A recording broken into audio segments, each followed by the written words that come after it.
안녕하세요. 콩솔입니다.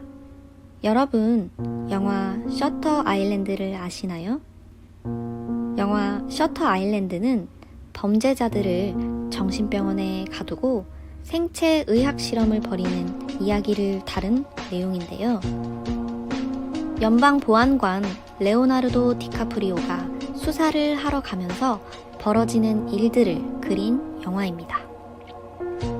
2003년 발간된 데니스의 살인자들의 섬 소설 원작으로 제작된 이 영화는 정신병원에서 벌어지고 있는 경악을 금치 못할 만큼 끔찍한 수술을 그대로 재현했는데요. 이런 영화가 과거 현실에서 벌어졌었던 일이었었다면 믿을 수 있을까요? 1913년 시애틀 출신의 여배우 프랜스 파머에게 실제로 일어난 일입니다. 그녀는 23살에 결혼을 하고 영화배우로 데뷔하자마자 화려한 외모 덕분에 당대 최고 여배우의 자리까지 오르게 됩니다. 그렇게 각종 영화와 연극, 흥행 드라마로 활발하게 활동하던 중 결혼한 지 6년 만에 이혼을 하게 됩니다. 이혼에 대한 충격이 컸는지 배우 활동을 하면서도 매일 우울증에 시달렸던 그녀. 증상이 갈수록 심각해지면서 각성제에 중독되는 지경까지 이르게 됩니다. 결국 그녀는 제어할 수 없을 만큼 난폭한 성향을 보이면서 무너져 가는데요. 그런 그녀를 보고 사람들은 이혼 후 알코올 중독자가 돼버려서 정신이 나갔대 라고 가십거리를 만들기 바빴습니다. 그러던 어느 날 촬영 중 감독과 의견 마찰이 일어나게 됩니다. 화를 참지 못하고 소품으로 둔 잉크병을 던져 깨트려 버린 거죠. 결국 경찰이 출동하게 되고 그녀는 강제 연행되는데요. 이유는 만취 상태로 촬영장에서 난동을 부렸다는 것이었습니다. 이후 그녀는 정신과 의사 진단을 받게 됩니다. 의사 소견 결과는 우울증과 치매 전조 증상 및 각종 각성제 중독 증상. 이 사건이 매스컴에 보도되자 그녀는 배우 활동이 어려워지게 됩니다. 최고의 여배우가 마약 상습 투여로 중독되었다라고 보도된 것과 같은 거죠. 그렇게 7년의 시간이 흐르면서 점차 사람들에게 잊혀져 가는데요. 어느 날 신문에 그녀의 기사가 보도됩니다. 바로 그녀의 담당 의사인 월터 프리맨이 새로운 방법으로 치료에 성공했다는 내용이었습니다. 잊혀졌던 여배우의 완치 소식에 대중들과 취재진은 그녀를 보기 위해 몰려듭니다. 도대체 어떻게 된 일일까요? 이야기는 다시 그녀와 감독이 싸우던 촬영장에서부터 시작됩니다. 경찰에게 체포되고 정신병원에서 의사 소견을 받던 그날은 정부의 엄청난 음모가 숨겨져 있었습니다. 활동 당시 그녀는 자신의 정치적, 사회적 신념을 소신 있게 표현한 인물이었는데요. 그녀가 인기가 많아지면서부터 여론을 움직이는 영향력 있는 인물이 되어버린 거죠. 정부에서는 그런 그녀가 거슬리고 불편한 존재가 돼버립니다. 그러다 이혼의 문제로 그녀가 사람들의 입에 오르내리게 되자 이 시기를 놓치지 않고 경찰을 통해 그녀를 강제로 연행해 가버립니다. 즉, 난동을 부려 연행된 것이 아니라 정부의 음모에 의해 납치된 것. 정부는 납치한 그녀를 월터 프리맨 박사에게 데려가 은밀한 제안을 하게 됩니다. 모든 언론에서 차단하고 그녀를 비밀리에 실험체로 사용해도 된다는 조건으로요.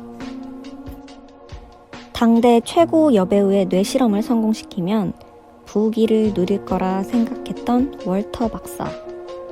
흔쾌히 승낙을 하게 되고 정부와의 은밀한 거래가 성사됩니다. 정부의 조력을 받으며 그녀의 난폭성을 치료한다는 목적하에 검증되지 않은 다양한 생체 실험을 하기 시작합니다. 전기 충격, 검증되지 않은 약물 및 안정제 투여, 부작용은 환청, 환각, 정신분열을 일으킬 수 있는데도 말입니다. 게다가 그녀는 인근 군부대의 군인들에 의해 매춘과 강간을 당했고 병원, 자벽부 및 직원들에게 성추행을 당하기도 했습니다. 실험 중 1년 만에 정신병원에서 간신히 탈출하게 되지만 다시 붙잡혀온 그녀. 월터 박사가 긴급 기자회견을 열어 그녀가 아직 완치되지 않았다고 보도한 거죠. 너무 유명했던 그녀는 사람들의 신고에 의해 잡히게 되고 다시 7년 동안 생체 실험을 당하게 됩니다. 그러던 어느 날 월터 박사는 그녀가 하이드로 테라피로 완치했다고 보도합니다. 하이드로 테라피란 수력 요법으로 사람을 발가 벗긴 후 얼음 욕조에 약 6, 8시간 동안 가둔 후 수술하는 방법인데요. 피부가 찢기는 고통 속에 사람이 실신을 하게 되면 그 상태에서 수술하는 방법입니다. 두꺼운 얼음을 뚫는 뾰족한 송곳으로 눈꺼풀을 잡아 안구 위를 찌른 뒤 뇌에 충격을 가하는 끔찍한 수술인데요. 이 수술법은 영화 셔터 아일랜드 속 등장인물들의 대화 내용에서도 고스란히 표현됩니다. 실제로 이 수술이 뇌수술 치료법으로 시행되고 있었단 이야기겠지요. 결국 이 수술 후 뇌에 이상이 생겨 완전히 폐인이 되어버린 그녀. 월터 박사는 뇌 절제 수술 이후 그녀의 난폭성이 줄었다고 진단합니다. 유명해진 월터 박사는 정신병원을 돌며 끔찍한 뇌수술을 판촉하고 많은 돈을 벌게 됩니다. 언론에 발치보다 아프지 않고 안전한 수술이라고 보도하면서 말이죠.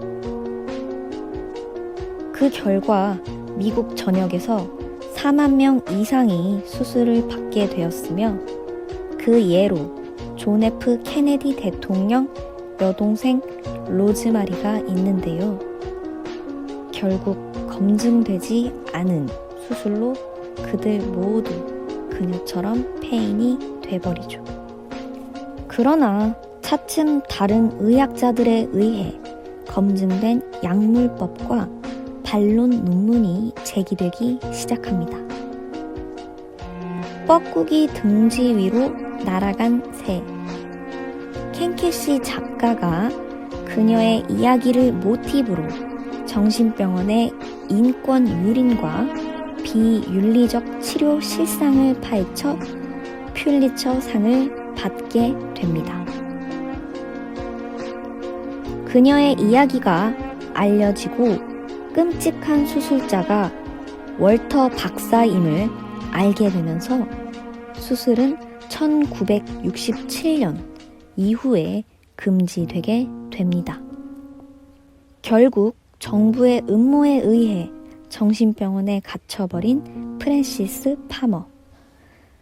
그녀는 배우로서의 다시 한번 재기를 꿈꾸었으나 싸구려 영화 단역을 맡아가며 할리우드에 진출했지만 크게 성공하지 못하였습니다.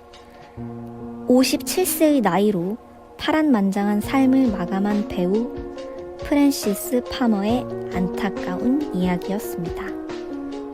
이상 콩소리였습니다.